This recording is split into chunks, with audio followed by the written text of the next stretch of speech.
Chromosomes. Little strands of nucleic acids and proteins are the fundamental genetic instructions that tell us who we are at birth.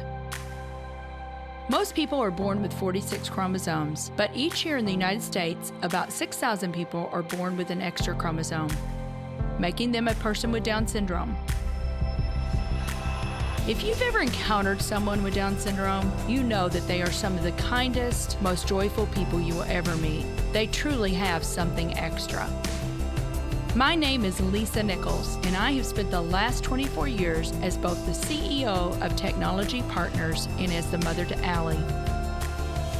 Allie has something extra in every sense of the word. I have been blessed to be by her side as she impacts everyone she meets. Through these two important roles as CEO and mother to Allie, I have witnessed countless life lessons that have fundamentally changed the way I look at the world. While you may not have an extra chromosome, every leader has something extra that defines who you are.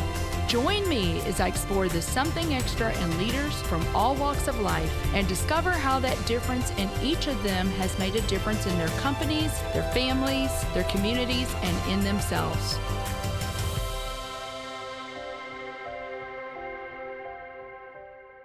If you like this episode today, please go to Apple Podcasts or wherever you listen and leave us a 5-star rating. I am thrilled to have Dupe Akinyede on the show today. Dupe is a seasoned technology executive, wife to Dr. Roland Akinyede, and mother of 3. Well, Dupe, oh my goodness, I cannot even tell you how excited I am to sit down with you today and dig into all the goodness and richness that I know is going to come out. We got a lot to talk about. Thank you for making the time to be on the Something Extra podcast. Thank you, Lisa, and hello to all of your audience and everybody out there. Thank you so much for having me on. I appreciate it. We're going to have fun. So you and I was thinking about this. I told you I've got about 9 or 10 pages of notes. We're only going to be able to scratch the surface of Dupe today, but I'm going to do my best to get a lot in there. You know, you and I met. I always like to go back and say, so you and I met because actually, I think I kind of stalked you a little bit, to be honest with you. But two of our mutual acquaintances, Carolyn Holt, Yes, at Westminster Christian, and Bethany Monahan at Inspire connected us. And then you and I sat down and had breakfast at the Shack. I remember. And I felt like I had known you my whole life. Absolutely. It was like I found a lost sister and she had been right here in my backyard all this time. It was such a wonderful session. And I'm so glad that we were able to make that work because I know our schedules were so busy. We canceled so many times or had to reschedule. Goodness, what a blessing it was to be able to make that work, Lisa. Such a blessing. And Dupe, I know that it's just the beginning. Amen to that. We've got so much that we can do together and collaborate on. So I'm really excited about that. But I can't wait to get into your story. But what I'd love for you to do is take me back. Take me back to growing up because you did not grow up in the United States. You've got such just an interesting, amazing story. So where did you grow up? Well, I was born and spent my formative years on the west coast of Africa in a country called Nigeria. I was number 6 out of 8 kids in a blended family, so a very interesting family. But, you know, I am the typical middle child in every way. If you're number 6 out of 8 kids, the entire stereotype of the forgotten child, the invisible child, totally applies to me. And all of the skills and the abilities of the middle child also apply to me as well, trying to survive in that environment. My father had three wives.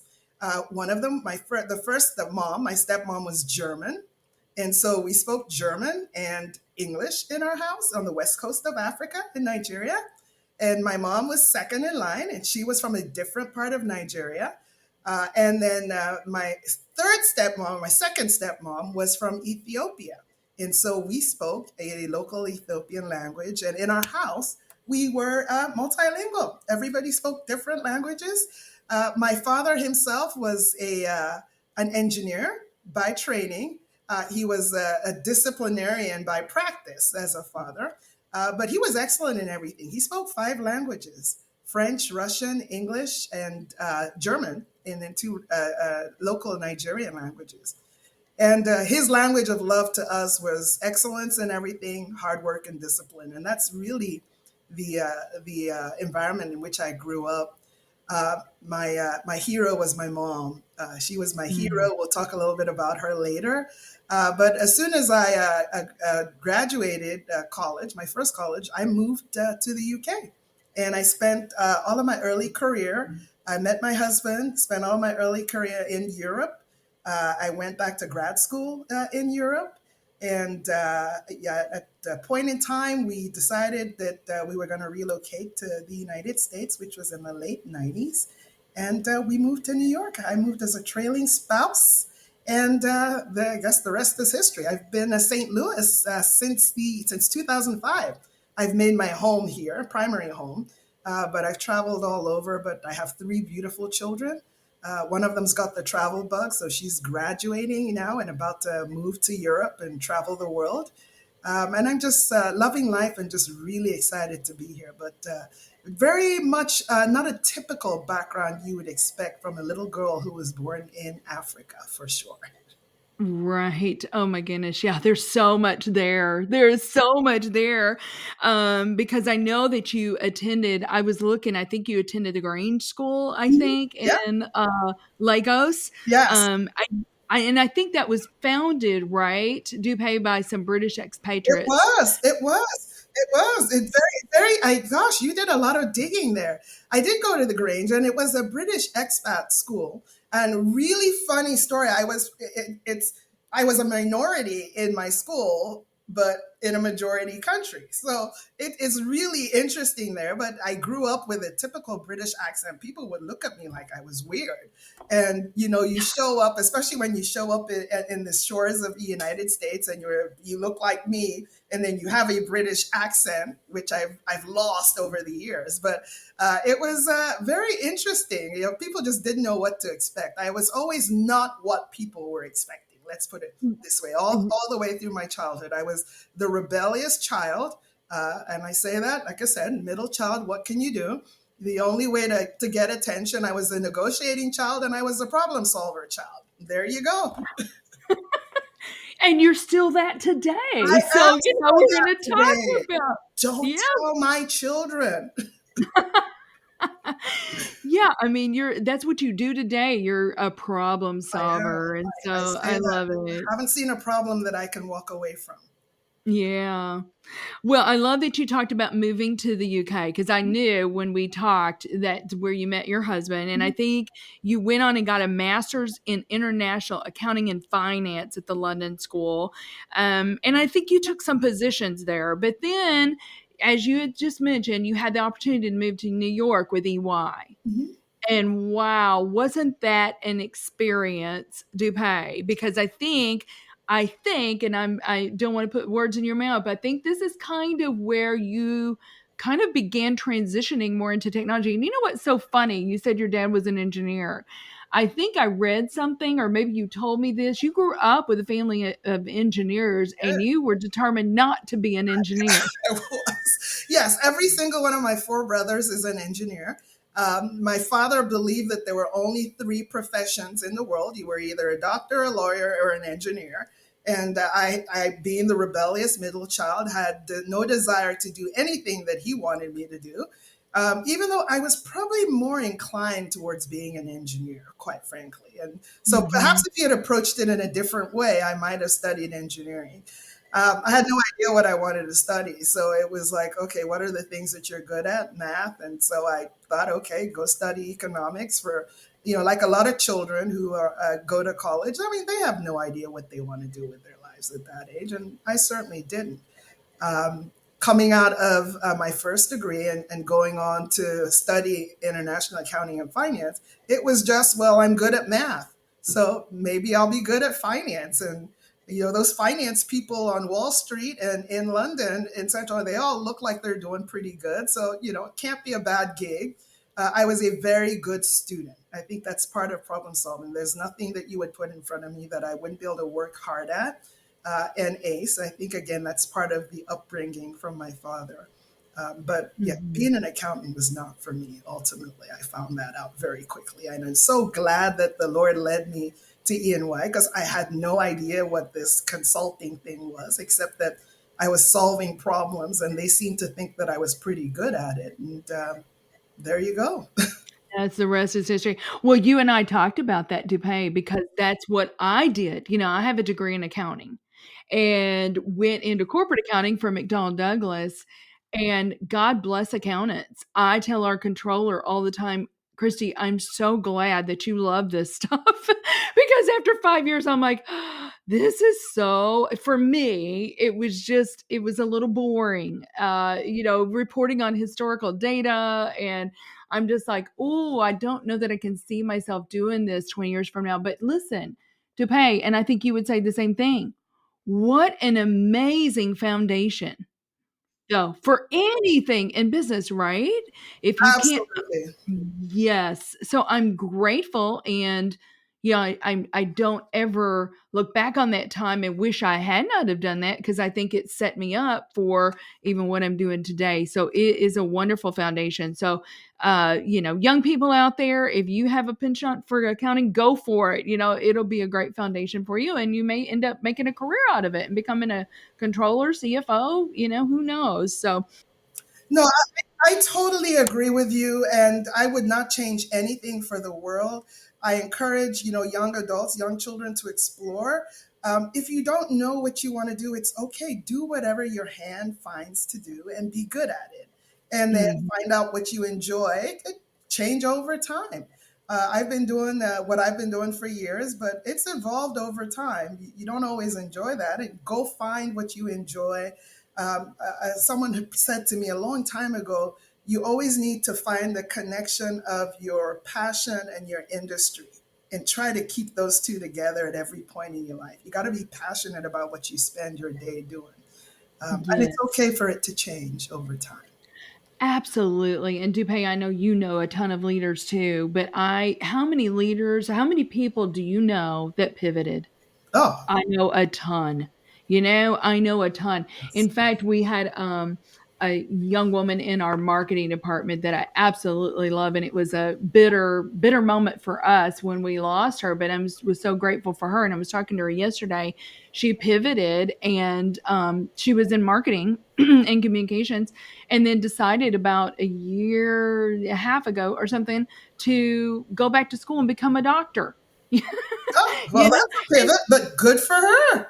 it's a pivot and she's Yes. loving it and it's her passion and so it's okay. It is okay to change. So, but really just like you said, kind of know yourself and know what you enjoy and know what you're good at and your strengths and then hopefully marry all of those things. But you know, Dupe, I wanted just you've had an incredible career in tech and we're going to dig all into that.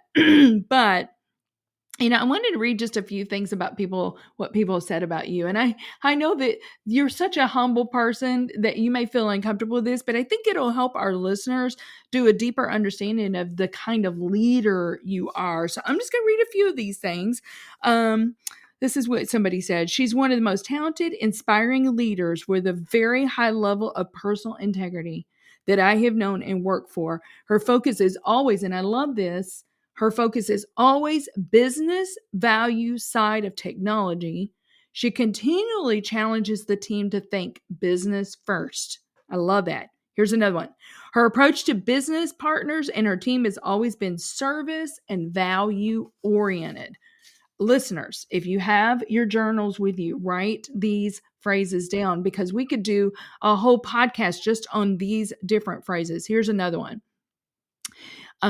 She has high energy, an acute ability to learn and absorb information. We talked about you being a good student, whatever it was that you put in front of you, you could learn it.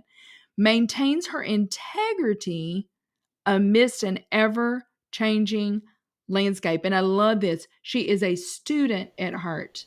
Yes. Listeners, we never stop being a student. John Maxwell says when you stop growing and learning, you die.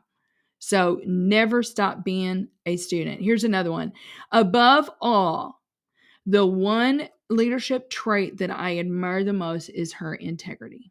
All right. So, yeah, we could do a deep dive on that. Never compromise, never go for the short term win, never compromise your integrity, right? Here's another one. Her understanding and awareness of every facet of her organization allows her to have a sense, and she allows her department to have a sense of autonomy and ownership. And we know that from Daniel Pink's Drive, right? That's one of the things that people want. They want autonomy. So you've done that in your career. You've allowed your teams to do that.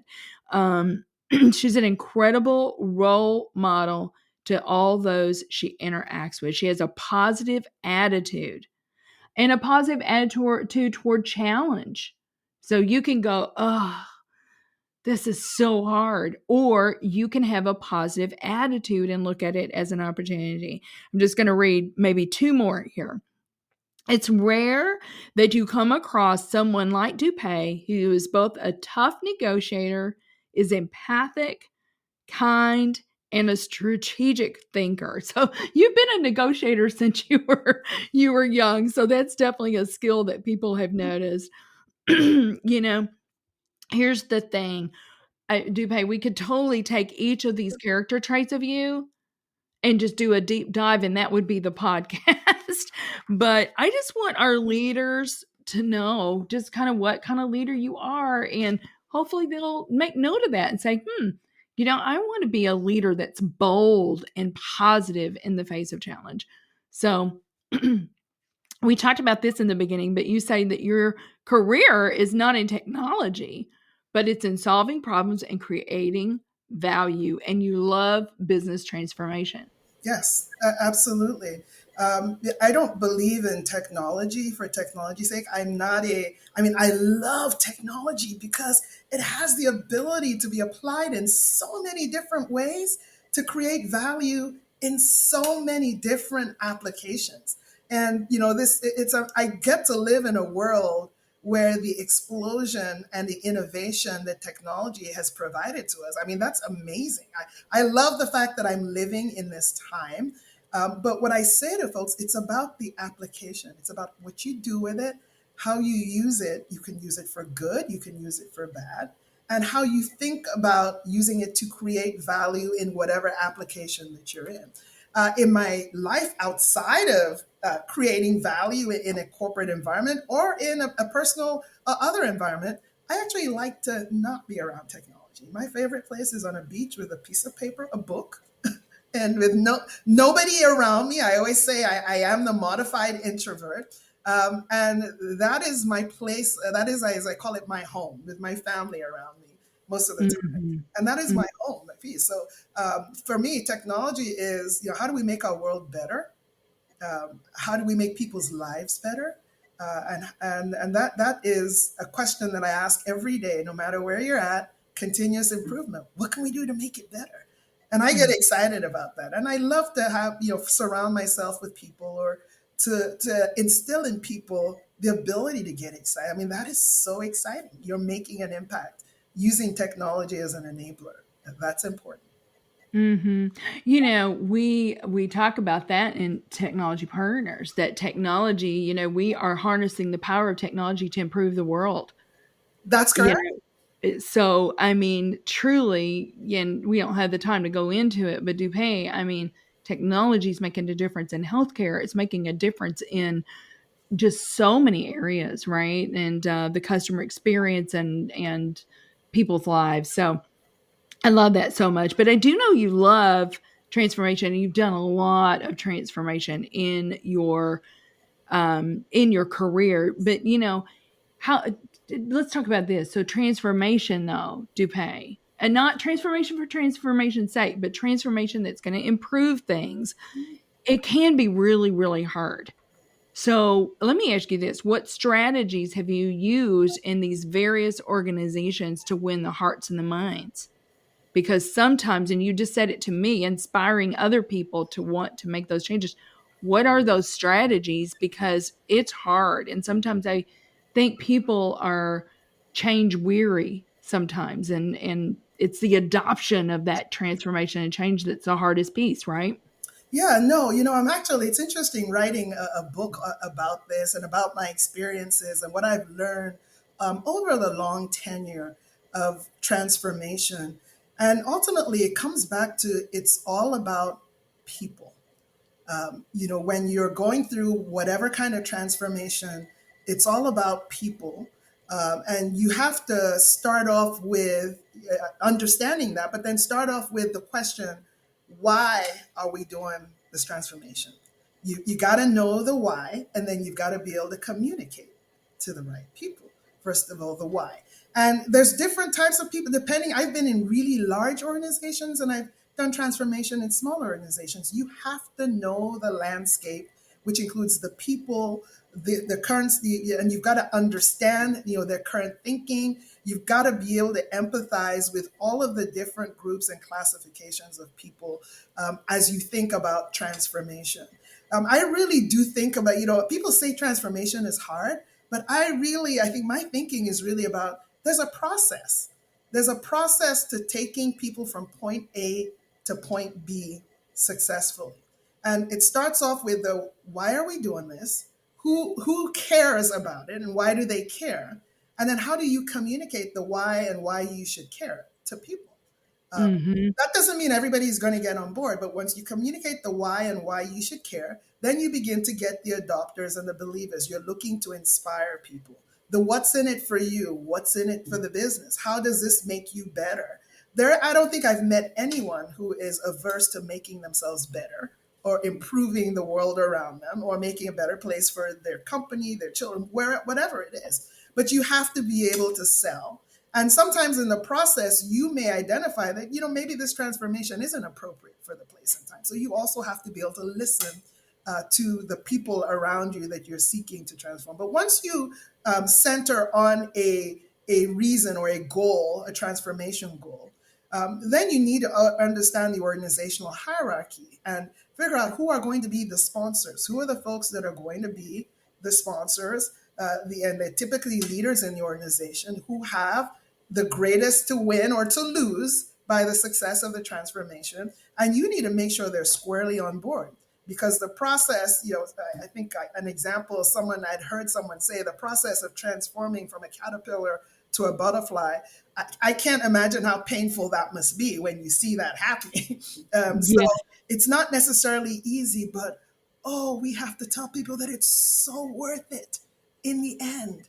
And then as we go through that process, we have to support people. We have to hold their hands. We have to not be judgmental. We have to give them everything they need to make it through that transformation. And different groups of people will need different things. So then it becomes about understanding, a deep understanding of the people, the process, the technology around it, what's working, bringing shorter cycles of change within the overall transformation so that you can get small wins really fast. I've seen a lot of times that, transformational project, you got a big, 5-year thing, that's going to fail. I always say that right out of the bat because people cannot wait 5 years for the reward of a win. That's Mm-hmm. just the way we are. And having children, I think was the best teacher for me of how to handle transformation. You need to give them small wins every so often to continue to keep them inspired and motivated for the next win. That's how I approach technology transformation. That's so Celebrate wise. those, yeah, celebrate and people call that, agile, right? I always say we Yes. come up with the fancy names of agile, but it's just to me common sense because you're Mm-hmm. dealing with people who are relational. You want to give them something to be proud of. You want to give them see we're going in the right direction. Or we want to also see we made a mistake. We need to recalibrate and learn from that and move forward. Do it in smaller chunks where it's minimal impact to the organization if you fail, but it's great impact to the individual team members if you succeed. You give them something to be proud of, and you have to support them. You have to support them when they fail. Make it okay to fail. I always say that one of the worst things that as a leader you can do is make your teams or your organization scared of failure. How do we learn? We learn from failure. You need to put the guardrails around them and let them know that it's okay to fail. We will support you. Just don't fail at the same thing twice. I tell my children, don't make the same mistake twice. You make it once, we will learn from that and move on. So I love transformation. It's like I love seeing people grow through it. I love seeing the results and like, yeah, we did that together. I love seeing the value that it creates. I think that's another area of transformation. You have to be able to measure the value. You have to be able to measure the value every single time, and you have to pay attention to measuring the value. You have to remember where you started from by baselining and measure the value that you're creating at every single point. Remember, we are in a capitalist society. We are in an organization that potentially has shareholders or owners that are looking for a return on investment. So any transformation should yield measurable value, and you need to pay attention to that. And I encourage everyone to pay attention to that. Everyone in the team, it doesn't matter whether you're at the top of the team or at the bottom of the team, you're part of the team and you're on the team for a reason because there's some value that we expect you to be able to contribute. And you need to measure that at the beginning, baseline, and at the end when we achieve that so that we can continually let ourselves know that we're going in the right direction. I love transformation. People are so proud of themselves, when they achieve the outcomes and the goals that they set for themselves. And a lot of times it doesn't necessarily look exactly like how we envisioned it at the beginning. And that's growth. We made it better. Yeah, so I don't know. You can probably hear my voice. That excites me. It's like, yeah. Well, I'm passionate. I am passionate. I'm serious. We could stop the podcast right now, Dupe. And there's so much richness in what you just said and goodness in what you just said. That was just beautiful. Yeah. And I love how you think about it, even with your children and in life. I mean, so yeah, goodness gracious. Yeah, that was so good. So good. Um, let's talk about this. You said you've been in big organizations and small, but after EY, you transitioned to Emerson, which is an iconic brand in St. Louis and beyond. And I think you spent about 16 years there. Dupe, I counted you had 8 different roles when Yeah, you were there. I had a lot of different roles at Emerson. And 16 years in total. I was a boomerang kid in the middle of that because I went off, and that's another conversation. After I had my third child, and I was like, okay, I thought I needed, I went into some mama issues. Let's put it that way, of feeling like I wasn't good enough either as a mother or at Emerson. But then I came back because I just love the global nature of the company, the challenges and the opportunity that it provided. And it was an organization that I was able to thrive in, interestingly enough, even as large as it was. Yeah, you did really, really well at Emerson. I like what you just said, that you were a boomerang kid and you kind of had some mama issues. I didn't really plan on talking about that, Dupe, but I think a lot of women have mama issues. In fact, I just talked to a young woman yesterday and she's like, how do you balance? You've got this family and I'm like, well, first of all, let me just tell you, it's hard. It is hard. Let me also just tell you, if you're feeling that angst inside of you, it's normal. I said, I think most women, if they really admitted it, sometimes you do have those things where you feel like, oh, I'm not being enough here. Or, you feel the guilt of when you're at work of not being with your children or being the room mom. But it's normal. But Dupe, I mean, let's talk about that. I mean, how did you do both and do it well? And sometimes, and the reality is, I've always said sometimes there's seasons where I did need to focus on a child a little bit more, or there's something at the business that you need to focus. I don't like this term work-life balance because I don't think it's ever perfectly balanced. But there's a lot of prayer in there too. I was just going to say, by the grace of God is the only answer that I realistically have. I can't even pretend that I was perfect at it. It's a challenge, and I went through different seasons of my life with different age groups.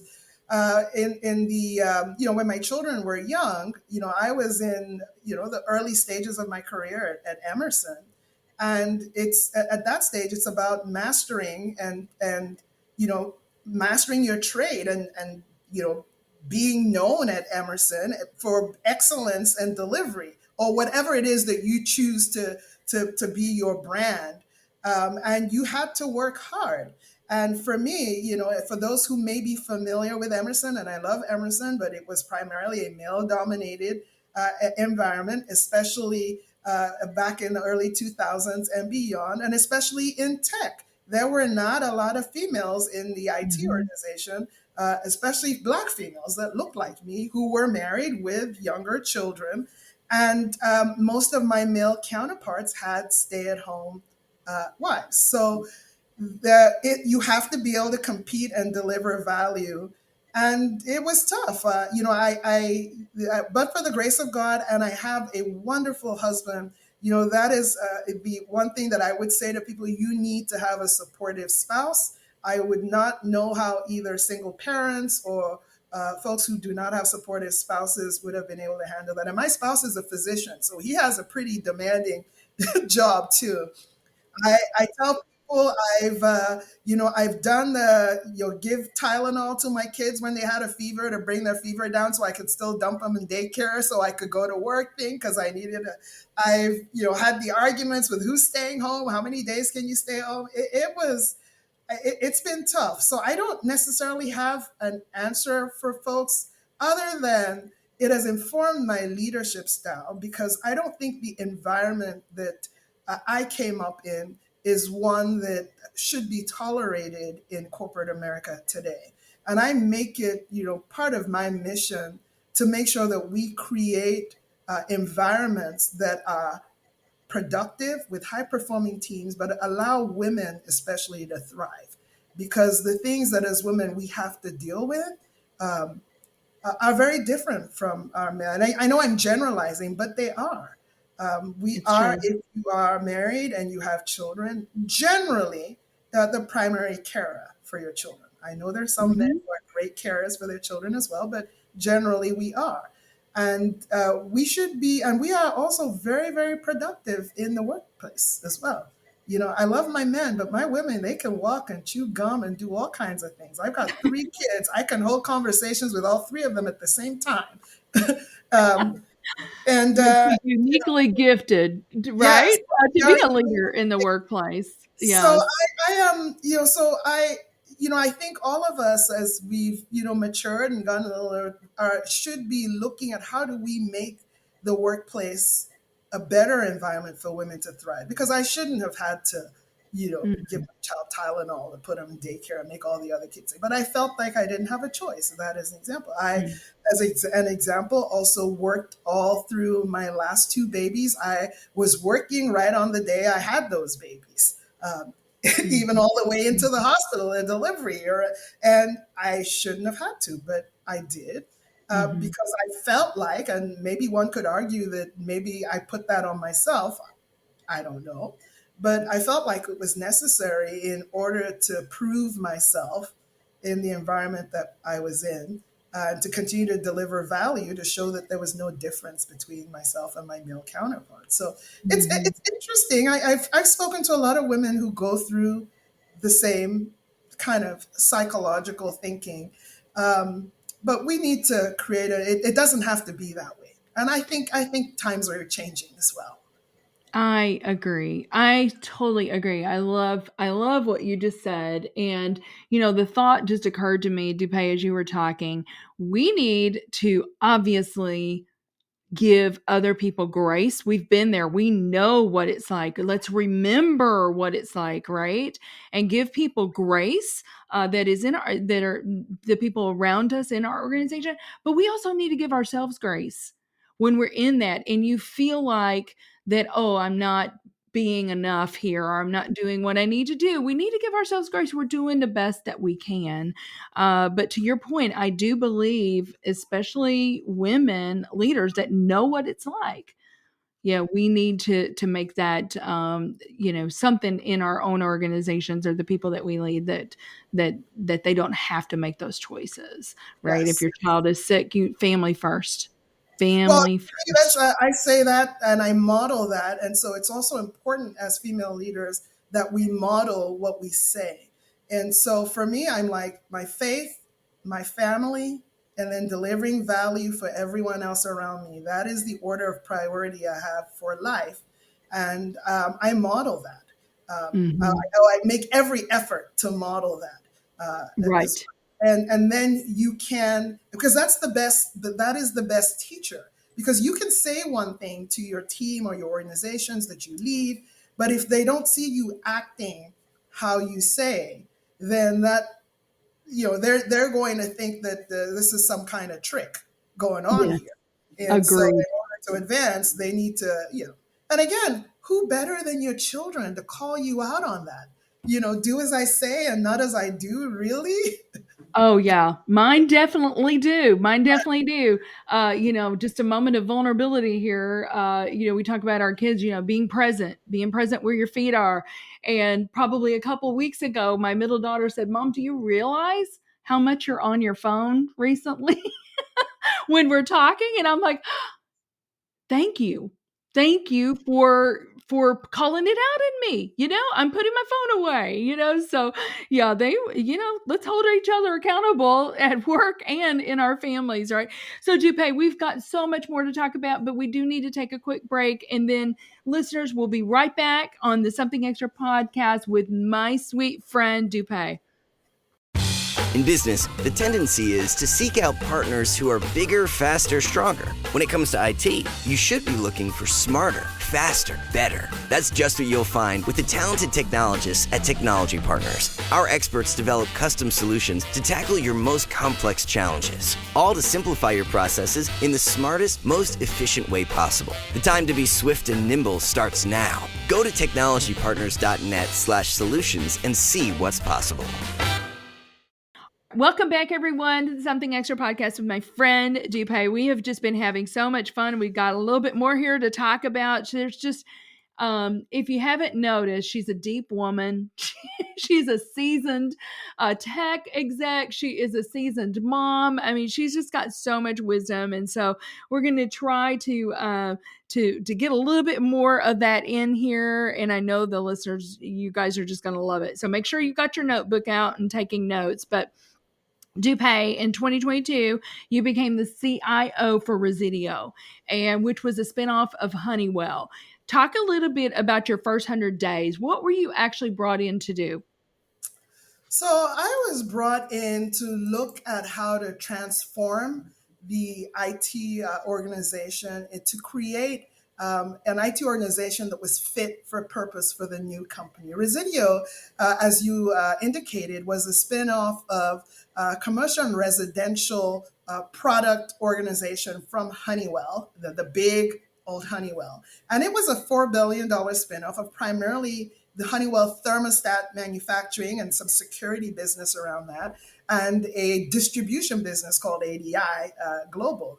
It was a B to Pro distribution business of low AV security products, cameras, video phones, things like that. And they had spent a lot of the time just getting off of their TSA. Hopefully your audience is just getting off of the Honeywell systems was a priority to get off of that with speed. And now they were at a point where they're like, well, who are we for going forward? And we need to come up with an IT operating model that's fit for the much smaller company that we are and is fit for our vision and strategy for going forward, which is very different from when we were part of Honeywell and the big, corporate structure of IT, as well as all the other functions that Honeywell had, would no longer be fit for purpose for this smaller company that was seeking to be more nimble, more innovative, and creating new products, was seeking to become more of a digital company. And so I was brought in to really look at the entire IT operating model, look at all of the businesses, all of the people. There were about 1,300 people in total, which included both the workforce, employees, as well as third-party contractors. They had a lot of third-party contractors, which is typical when you've had a spin-off of that size off of a big company that had mainly centralized services. So that was really fun. I really enjoyed that because you have to come in and understand the landscape. You need to understand the team that you have. What capabilities do they have? What are their skill sets? What are their strengths? What are their weaknesses? You need to understand the technology. Then you need to understand where the company wanted to go, what the strategy was, the business strategy was, and to figure out what technology do we need, where are our technology gaps, and what do we need in order to be able to meet that vision, to enable that vision. So for example, we didn't have cloud operations capability. We didn't necessarily have AI and data analytics, advanced data analytics capabilities. And those were things that if we were going to be able to compete digitally and enable the new vision, we needed to be able to build up. And my role was really to look at IT and to come up with an operating model, a fit gap analysis for the capabilities that we needed to deploy immediately in order to be able to be competitive, things we needed to stop doing. So there were some projects that we had in flight that I'm like, we need to stop doing this because we have scarce resources that we need to invest in from a technology perspective. And we need to figure out which investments are going to give us the biggest bang for our buck, the biggest return on investment. The underlying infrastructure, stability, building out a cybersecurity organization, those are the baseline things that were really needed for any company. And we needed to make sure that we had our utility, that's what I call it, the utility infrastructure in place that would allow us to scale. I always say infrastructure, resiliency, stability, reliability, and security is what enables you to not put yourself at a competitive disadvantage.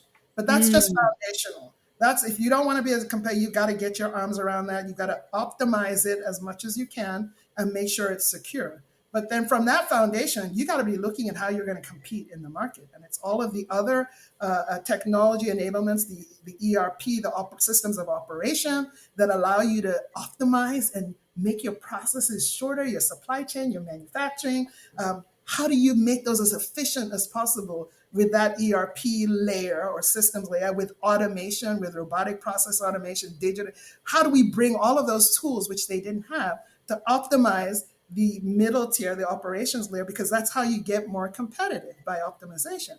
And then the next layer up becomes the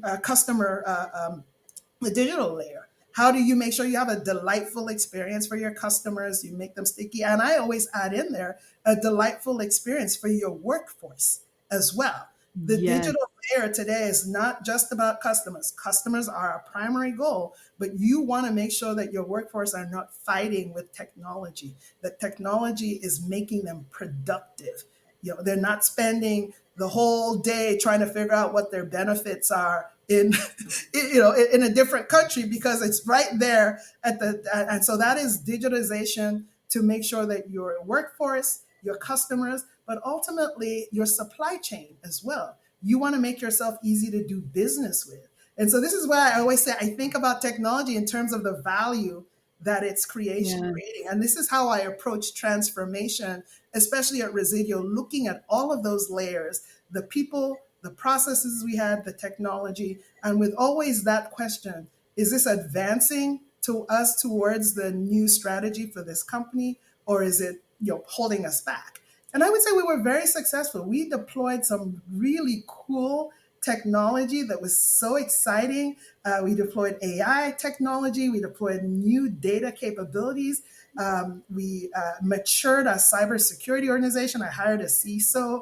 I hired a chief data officer, built a cloud operations environment. So some really cool things, at least I think kids would consider that cool, that enable the modernization and the digitization. I always say networks and infrastructure have become so much more sexy these days. In the old days, it was like the old individual in the back room. in our endpoint, I always say, COVID and the aftermath of COVID, everybody went home. So think about endpoint management and endpoint workforce productivity. I mean, that just totally changed. And there was a great team at Residio that was able to pivot to suddenly everybody went home. And so now we're serving and supporting people in their homes. How do we get laptops?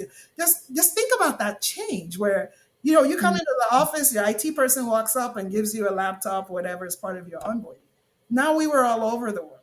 How do you make sure that day one, a new hire has everything they need to do to be able to do their jobs? That was a great pivot. It was great. It was fun times. I really enjoyed that. Just a great company in transition. Yeah.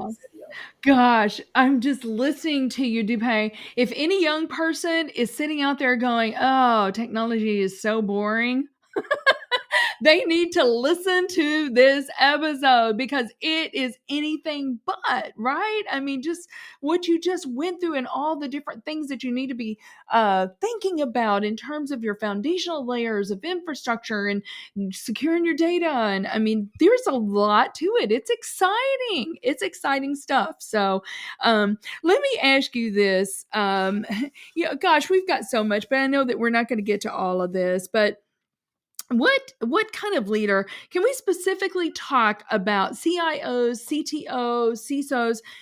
What do you think? What kind of leader do you think the future is going to require, Dupe? And how can technologists now prepare? We may have some listeners that are, middle management and they're aspiring to be in that C-suite. What traits? What do you think it's going to require in the future? Well, I think the future is all about technology. I think any company, no matter what product or service you create or what markets you serve, if you're not thinking about how you're going to use technology to differentiate yourself, you are not going to be able to win in the future. I mean, technology has changed the way we live. It has changed the way we consume.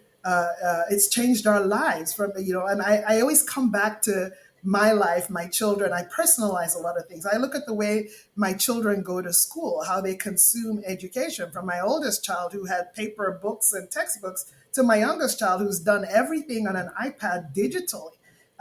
And the companies that provide books and provide educational service, how are they going to have to adapt in order to meet that? They have to have technology savvy leaders or leaders who align themselves with technology individuals who are able to translate the technology, the right technologies, into the value creation and the digital experience that our consumers are demanding out there. So for technology leaders, whether your title is a CIO, there's all kinds of different roles: CIO, CTO, Chief Digital Information Officer, all of the above. I always say to people, you need to become business people. I actually don't like the term, or there's a lot of times there's this, oh, I've got a CIO, so they're a technical person in the back room that only deals with computers. And I'm like, no, you need to become a business person, because the purpose of technology is, how does it create value? How does it create value? How are you going to apply this technology to create value for whatever product or service that you are offering to whatever market or your consumers? How are you going to innovate and continually push the experience of that product and that service? If you want to win, you have to continually be innovating. And that innovation is going to be based on technology. It's just that I don't see any other way. And so you go out there as a leader, make sure that you're always aware of changes in technology, evolutions in the different technologies out there. And you have to always be thinking about your company and value creation. One of the things that I've had from a very young age, and I think it's probably comes from my father and his discipline, is in everything that you're doing, how are you creating value for your company? For those folks who are aspiring to leadership, I don't know that I ever consciously thought about aspiring to leadership. I always just thought about, How am I making sure that I'm always creating value and I'm creating the best possible value that I can in whatever I'm doing at that point in time, whether I'm doing it myself or I'm doing it through others. You've got to be creating value. As you begin to transition from, there are three phases. I've said in the past, there are kind of three phases, I think, of my career. And I think if people want to think about how to approach leadership, this is what I would offer to them.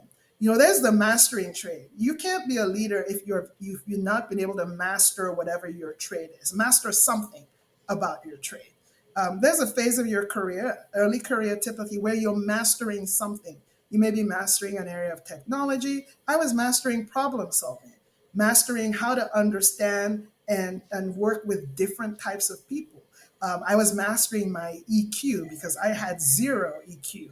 I find that hard to believe. No. I just thought, you go to work to get paid. You do your job. You do the best job that you can. You get paid.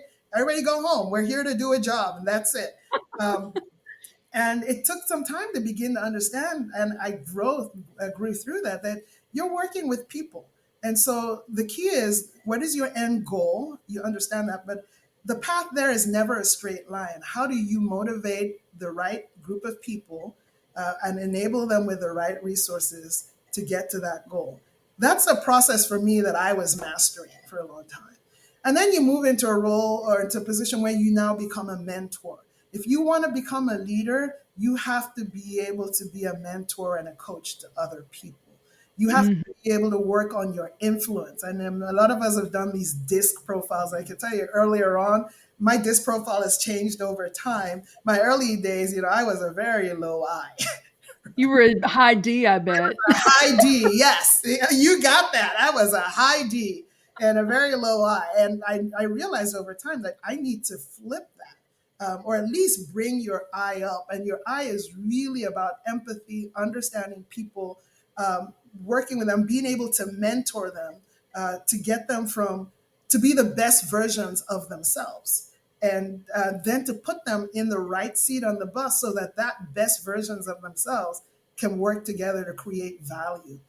And then, I'm really at the phase of my life now where it's about making an impact. How do I make a broad impact? How do I put a ladder down for those who are coming behind me? My leadership style and philosophy, I keep saying, I think I'm a coach. I love that, the whole idea of this coaching style. I love to find great talent, to encourage them to be the best versions of themselves, to set high expectations and challenge them to achieve. And I'm usually there, like telling them, yeah, you can do it. And if they come for advice and counsel, you have the guardrails, but, go be successful. And you reward and you praise and you listen. But I'm like, there's so much that people have individually in them. And when you bring them together, another analogy is like the conductor. I love finding people that are a whole lot smarter, a whole lot more talented and skilled than myself. I learned so much from them, but if you just put them together just right, you make great music. A symphony. I love it. I love it. And so that's what I try to do. I always, people have different talents. A lot of times you're like, oh, this person, I've been in situations where, a particular talent was thought to be not as productive or, by maybe a prior leader. And I always take the time to understand what's going on with them. It takes time. At Residio, when I first joined, I think I spent the first 6 months or 8 months just going to almost every single location, meeting almost every one of the workforce that was both in my group, but as well as meeting the internal customers, meeting other groups, because you need to understand people. You need to understand where they're coming from. You need to understand their hurts, their pains, their, what they look for, what makes them who they are, as well as what they aspire to, in order to be able to work together with them to help create value.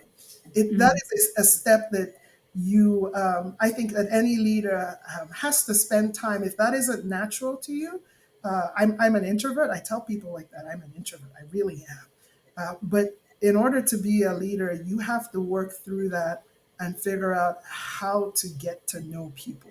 relationships, building trust. It takes time to build trust. And if you find someone who just trusts you right out of the gate, then you better be careful. Because that's worry. That is not Yes. judgment. You need to earn the trust of people around you, and you need to invest time in them in building that. Again, I come back to family and kids, and certainly if you value people, you spend time with them. So true. Oh my goodness, girl. There's so much goodness there. I'm just like sitting here like shaking my head because I'm agreeing with everything you said. I want to get a little bit deep with you on something else, and then we're going to talk about something extra. I have maybe a couple little lightning round, but I know we're kind of running out of time here. Before we talked the overall message when you and I first started talking about what you wanted to leave with our listeners. And, hopefully our listeners, this has come through, Dupe, but you said, it's really about winning in a world where no one expected you to. You were this little girl in Africa that, grew up in this home. Truly you're winning, but not just like by being a CIO or being in the C-suite. It's not about that kind of winning. It's like, really, I look at you, Dupe, and I'm like, you are doing seriously what you feel called and led to do, and that is to build into other people, whether it is your team, at your workplace, or whether it's your home. Yeah, and whether it's my community, there's something I said earlier that my mother, God rest her soul, was my hero. And what she left me with that I carry with me is not just an introduction to my faith. And my faith walk. I'm a Christian. I cannot even pretend that I'm not. It comes out in everything that I do, whether it's subliminally or overtly. But she always taught us that whatever you put your hands on, and that's whether it's people, always make sure you leave it in a better place than when you got it. So good.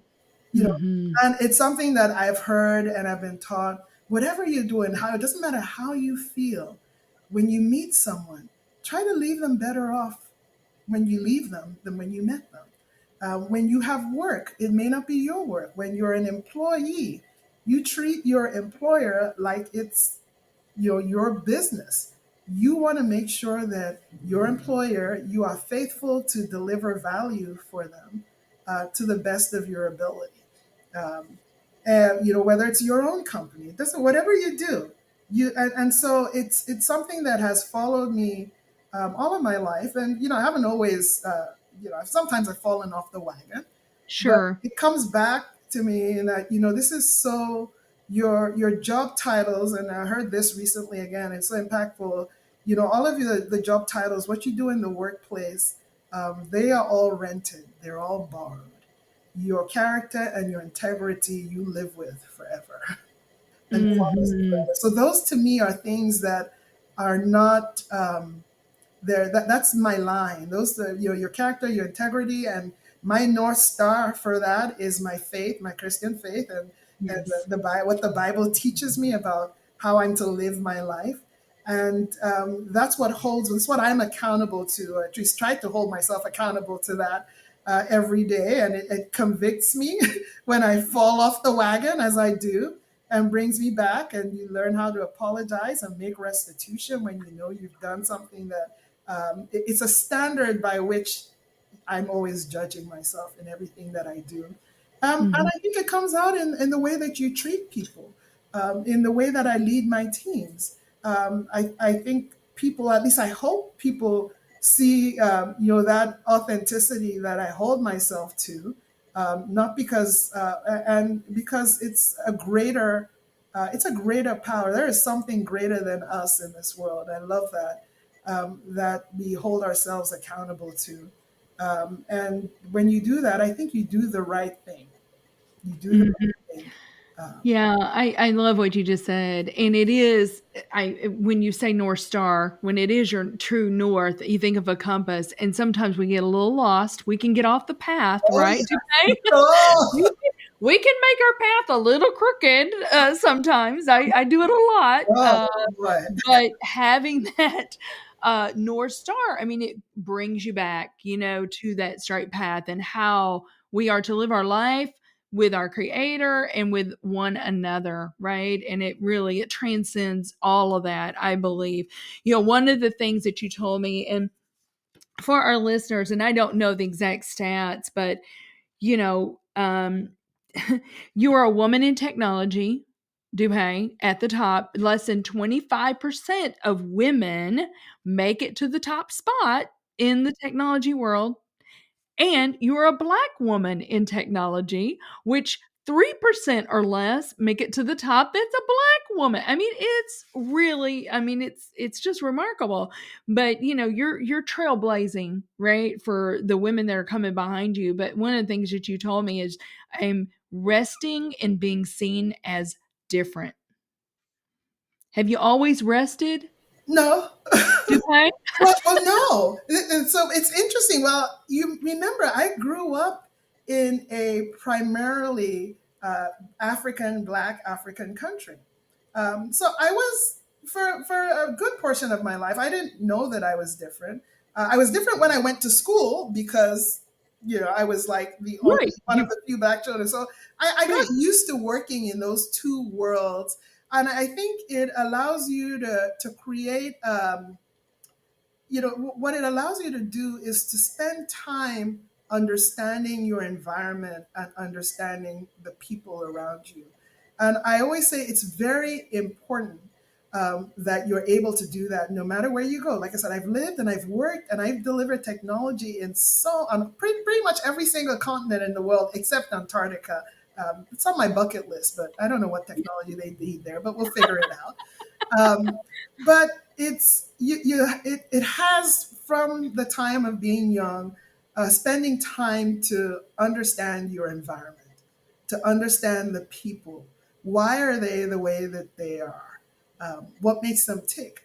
How can you be successful even though you are different? How do you stay true to your difference Yes. without giving up, what is core to Who you? you are. Yes, exactly. And it's become, I think, second nature to me. But it's important to know who you are at your core. And for me, that has definitely been my faith.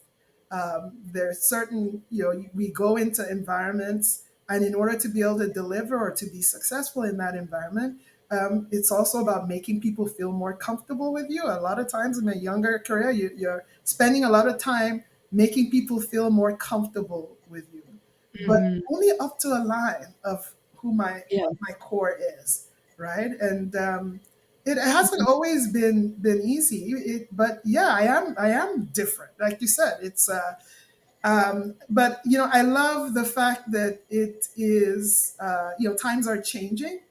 In my time coming up in career, I spent a lot of time trying to minimize my difference. You actually do, because it's about making people more comfortable with you so that you can be successful, because I'm very outcome focused. I believe times have really changed now, and the world at large is just becoming a global village, again, with the evolution in technology.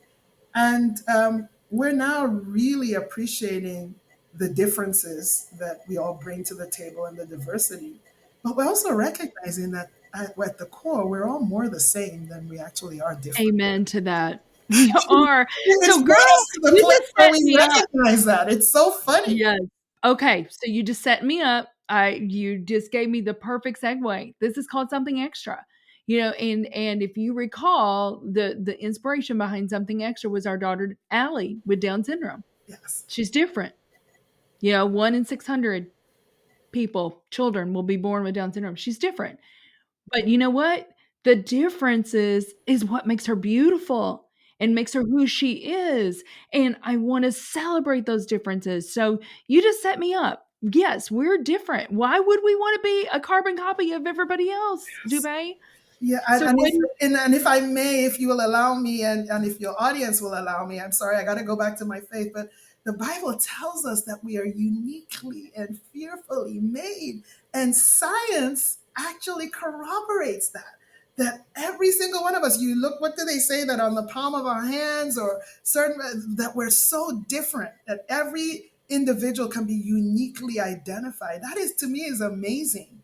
But I remember every fingerprint is different. And there's almost 8 billion people in the world, and every fingerprint is different. Oh my God, that blows my mind. But then I tell them that, and you know what? There's a reason for that difference, because every one of you is unique and you have something of value that somebody else does not have. And what we need to do is to tap into it and to find it. Amen. Amen. Well, what do you believe, Dupe? I think I might know. But what do you believe is something extra that every leader needs? Ooh, there's something to recognize that, maybe. To recognize and celebrate differences. I think celebrate differences, but I'm at a time where I am like, every leader needs to have compassion. This is something that I'm seeing is missing or in a lot of leaders out there because of, the type of people that typically become leaders. We talked about this, they're high D, right? High D folks typically are what the kind of folks that make it up through leadership. I think that we need to have a significant focus on compassion. I have found that compassion goes a long way to inspiring and motivating people to do extraordinary things in the workplace. If you want to get a group of folks to go, over the line, to go with you, into the hatch and into war with you, there's nothing more like empathy and compassion. That's beautiful. I love it. That's where my head is at. So those are the two words, empathy and compassion. People will go an extra mile for you if they know that you have their back and you understand what they feel. Dupe, this has been so amazing, so good. I feel like my bucket has been filled up, and I know that you're going to fill up our listeners' bucket. So I just appreciate you so much. Thank you so much for making the time to be on the show today. Thank you so much for having me. I really appreciate it. It was a wonderful and just fun conversation. And I am looking forward to having conversations outside of this podcast or this call with you. So thank you so much. I appreciate it. I am too. Thank you for listening to today's show. Something Extra with Lisa Nichols is a Technology Partners production. Copyright Technology Partners, Inc. 2019. For show notes or to reach Lisa, visit tpi.co/podcast. Don't forget to leave a review on Apple Podcasts, Google Play, or wherever you listen.